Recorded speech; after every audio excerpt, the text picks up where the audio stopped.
Hello friends, enlightened Monks में आप सभी का बहुत बहुत स्वागत है।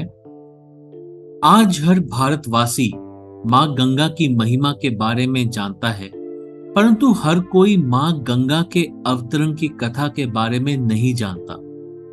तो चलिए आज के वीडियो के माध्यम से जानते हैं माँ गंगा के अवतरण की कथा। सभी जानते हैं कि गंगा, जानवी और भागीरथी कहलाने वाली गंगा नदी भारत की सबसे महत्वपूर्ण नदियों में से एक है। ये मात्र एक जल स्रोत नहीं है, बल्कि भारतीय मान्यताओं में ये नदी पूजनीय है, जिसे गंगा माँ या फिर गंगा देवी के नाम से सम्मानित किया जाता है। पौराणिक कथाओं के अनुसार गंगा पृथ्वी पर आने से पहले देवलोक में रहती थी। गंगा नदी के पृथ्वीलोक में आने के पीछे कई सारी लोक कथाएं प्रचलित हैं, लेकिन इन सब में अहम और रोचक कथा है पुराणों में। एक पौराणिक कथा के अनुसार अति प्राचीन समय में पर्वतराज हिमालय और सुमेरु पर्वत की पुत्री मैना की अत्यंत रूपवती एवं सरगुण संपन्न दो कन्याएं थीं। दोनों कन्याओं में से बड़ी थी गंगा तथा छोटी पुत्री का नाम था उमा। कहते हैं कि बड़ी पुत्री गंगा अत्यंत प्रभावशाली और असाधारण दैवीय गुणों से संपन्न थी, लेकिन साथ ही वो किसी बंधन को स्वीकार ना करने के लिए भी जानी जाती थी। हर कार्य में अपनी मनमानी करना उनकी आदत थी। देवलोक में रहने वाले देवताओं की दृष्टि गंगा जी पर पड़ी। उन्होंने उनकी असाधारण प्रतिभा को सृष्टि के कल्याण के लिए चुना और उसे अपने साथ देवलोक ले गए तथा भगवान विष्णु की सेवा में भेज दिया। अब पर्वतराज के पास एक ही कन्या शेष थी, उमा। उमा ने भगवान शिव की तपस्या की और तप पूर्ण होने पर भगवान शंकर को ही वर के रूप में मांग लिया। गंगा के पृथ्वी पर आने की कथा का आरंभ होता है भगवान राम की नगरी अयोध्या से, जिसे पुराणों में अयोध्यापुरी के नाम से जाना जाता था। वहां सगर नाम के एक राजा थे जिनकी कोई संतान नहीं थी। सगर राजा की दो रानियां थी, केशिनी और सुमति, किंतु दोनों से ही राजा को पुत्र की उत्पत्ति नहीं हो रही, जिसके फल स्वरूप उन्होंने दोनों पत्नियों को साथ लेकर हिमालय के भृगु प्रसरवरण नामक प्रांत में तपस्या करने का फैसला किया। एक लंबी तपस्या के बाद महर्षि भृगु राजा और उनकी पत्नियों से प्रसन्न हुए और वरदान देने के लिए प्रकट हुए। उन्होंने कहा, हे राजन, तुम्हारी तपस्या से मैं अत्यंत प्रसन्न और तुम्हारी दोनों पत्नियों को पुत्र का वरदान देता हूँ, लेकिन दोनों में से एक पत्नी को केवल एक पुत्र की प्राप्ति होगी जो वंश को आगे बढ़ाने में सहायक साबित होगा, तथा दूसरी पत्नी को 60,000 बलवान पुत्रों का वर हासिल होगा। अब तुम ये फैसला कर लो कि किसे कौन सा वरदान चाहिए। इस पर राजा की पहली पत्नी केशिनी ने वंश को बढ़ाने वाले एक पुत्र की कामना की और रानी सुमति ने 60,000 बलवान पुत्रों की। उचित समय आने पर रानी केशिनी ने असमंजस नामक पुत्र को जन्म दिया। दूसरी ओर रानी सुमति के गर्भ से एक तुम्बा निकला, जिसे फोड़ने पर कई सारे छोटे छोटे पुत्र निकले, जिनकी संख्या 60,000। उन सबका पालन पोषण घी के घड़ों में रखकर किया गया। समय बीतने पर सभी पुत्र बड़े हो गए। महाराज सगर का ज्येष्ठ एवं वंश को आगे बढ़ाने वाला पुत्र असमंजस बड़ा ही दुराचारी, उसके कहर से सारी प्रजा परेशान थी। इसीलिए परिणाम स्वरूप राजा ने उसे नगर से बाहर कर दिया। कुछ समय बाद असमंजस के यहाँ अंशुमन नाम का एक पुत्र हुआ। वो अपने पिता से बिल्कुल विपरीत स्वभाव का था। अंशुमन अत्यंत सदाचारी, पराक्रमी एवं लोगों की सहायता करने वाला। एक दिन राजा सगर ने महान अश्वमेध यज्ञ करवाने का फैसला किया, जिसके लिए उन्होंने हिमालय एवं विंध्याचल के बीच की हरी भरी भूमि को चुना और वहां एक विशाल यज्ञ मंडप का निर्माण करवाया। इसके बाद अश्वमेध यज्ञ के लिए श्यामकरण घोड़ा छोड़कर उसकी रक्षा के लिए पराक्रमी सेना को उसके पीछे पीछे भेज दिया गया। यज्ञ सफलतापूर्वक बढ़ रहा था, जिसे देख इंद्रदेव काफी भयभीत हो गए। तभी उन्होंने एक राक्षस का रूप धारण किया और हिमालय पर पहुंचकर राजा सगर के उस घोड़े को चुरा लिया। घोड़े की चोरी की सूचना पाते ही राजा सगर के होश उड़ गए। उन्होंने शीघ्र ही अपने 60,000 पुत्रों को आदेश दिया कि घोड़ा चुराने वाले को किसी भी अवस्था, जीवित या मृत में पकड़कर लेकर आओ। आदेश सुनते ही सभी पुत्र खोजबीन में लग गए। जब पूरी पृथ्वी खोजने पर भी घोड़ा नहीं मिला तो उन्होंने पृथ्वी को खोदना शुरू कर दिया, ये सोचकर कि शायद पाताल लोक में उन्हें घोड़ा मिल जाए।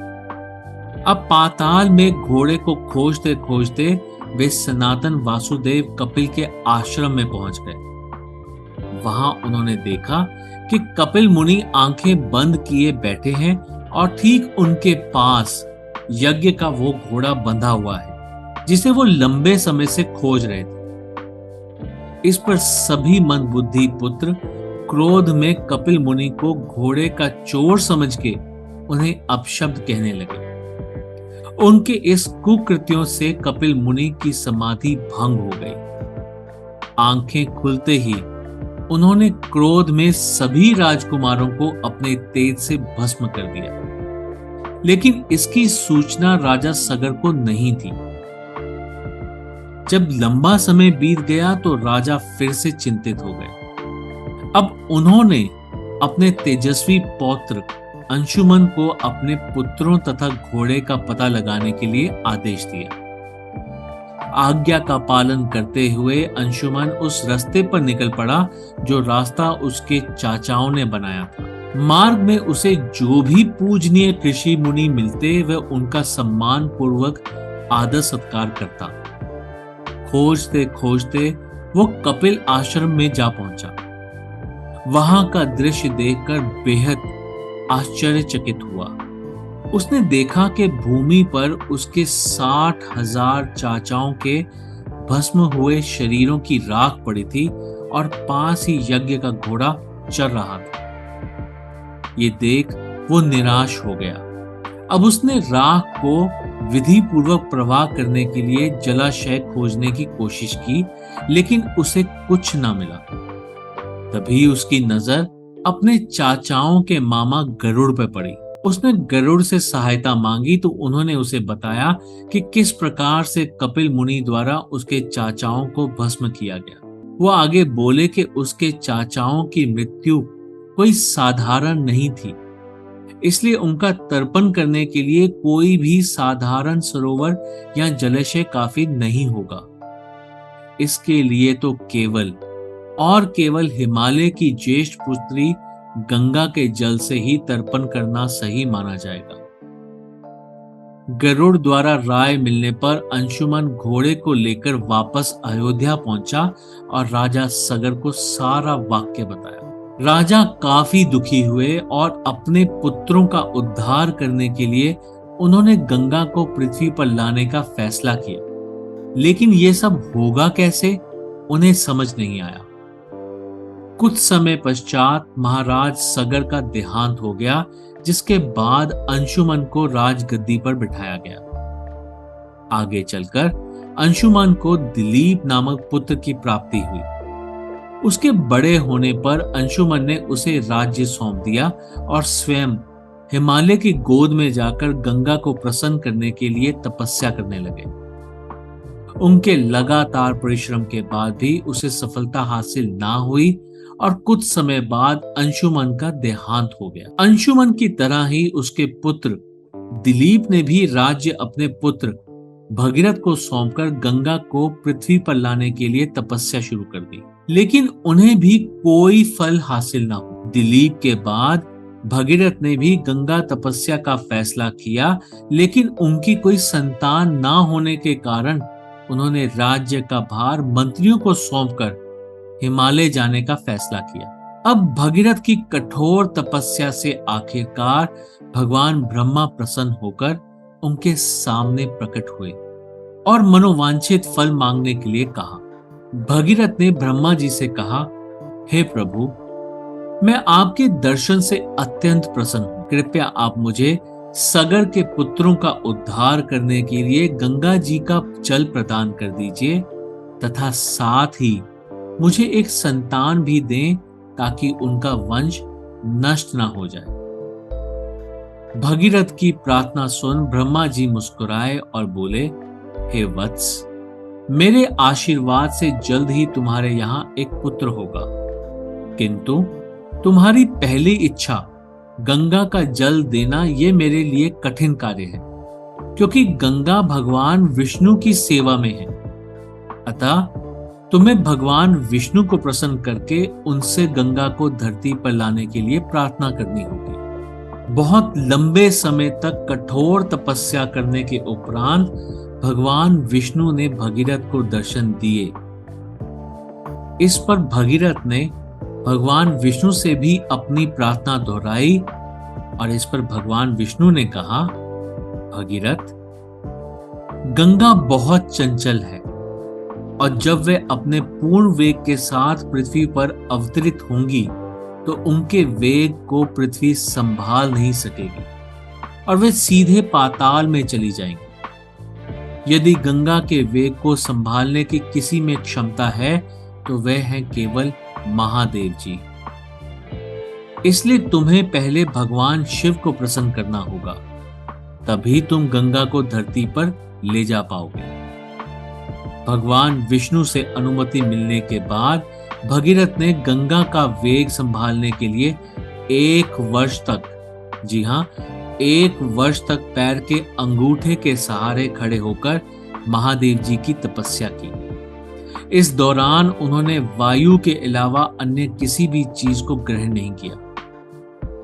उनकी इस कठोर तपस्या से प्रसन्न होकर महादेव जी ने उन्हें दर्शन दिए और बोले, हे परम भक्त, तुम्हारी भक्ति से मैं बेहद प्रसन्न हुआ। मैं अवश्य तुम्हारी मनोकामना को पूरा करूंगा, जिसके लिए मैं अपने मस्तक पर गंगा जी को धारण करूंगा। इतना कहकर भगवान शिव वापस अपने लोक चले गए। ये सूचना जब गंगा जी तक पहुंची तो वो चिंतित हो गई, क्योंकि वो देवलोक छोड़कर जाना नहीं चाहती थी। उन्होंने भगवान विष्णु से फिर प्रार्थना की।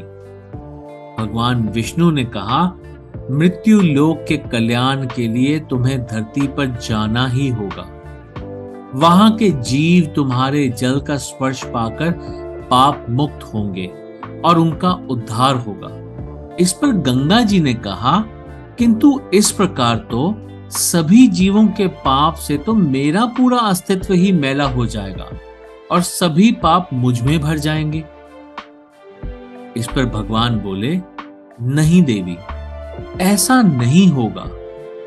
जब भी किसी संत से तुम्हारे जल का स्पर्श होगा, तुम पुनः पूर्णतः पाप मुक्त पवित्र हो जाओगी। भगवान विष्णु से आश्वस्त हो गंगा श्री हरि विष्णु चरणों से होकर वहां से चल दी।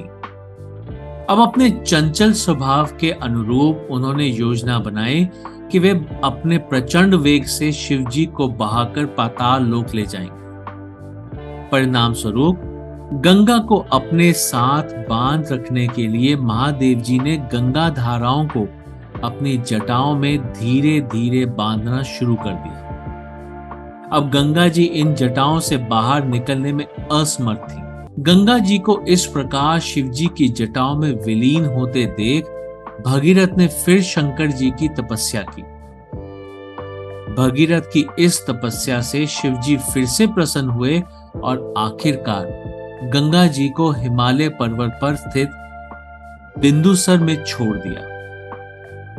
अब छूटते ही गंगा जी 7 धाराओं में बंट गई। इन धाराओं में से पहली 3 धाराएं हलादिनी, पावनी और नलिनी पूर्व की ओर प्रवाहित हुई।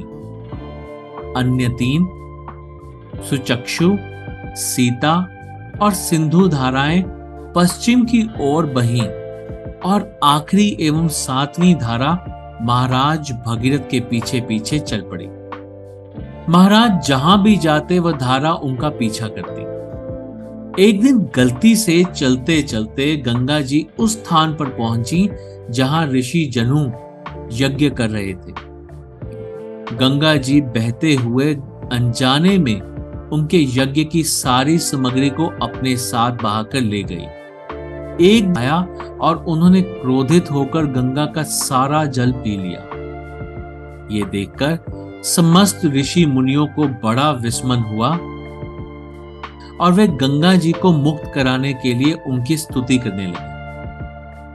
अंत में ऋषि जनु ने अपने कानों से गंगा जी को बहा दिया और उसे अपनी पुत्री के रूप में स्वीकार कर लिया। तब से गंगा जी का नाम जाह्नवी भी पड़ा। इसके पश्चात वे भगीरथ के पीछे चलते चलते उस स्थान पर पहुंची जहां उनके चाचाओं की राख पड़ी थी। उस राख का गंगा के पवित्र जल से मिलन होते ही सगर के सभी पुत्रों की आत्मा स्वर्ग की ओर प्रस्थान कर गई। तो मैं उम्मीद करता हूं कि आप सभी को इस वीडियो के माध्यम से मां गंगा के अवतरण की कथा सुनने को मिली और ये आपके ज्ञान और मां गंगा में आपकी आस्था को बढ़ाने में उपयोगी होगी। अगर आपको हमारा आज का वीडियो पसंद आया हो तो इसे लाइक और शेयर जरूर करें। So with that thought, thank you very much for going through this video. Stay happy, stay blessed, stay safe. Have a nice day ahead. Take care. Goodbye.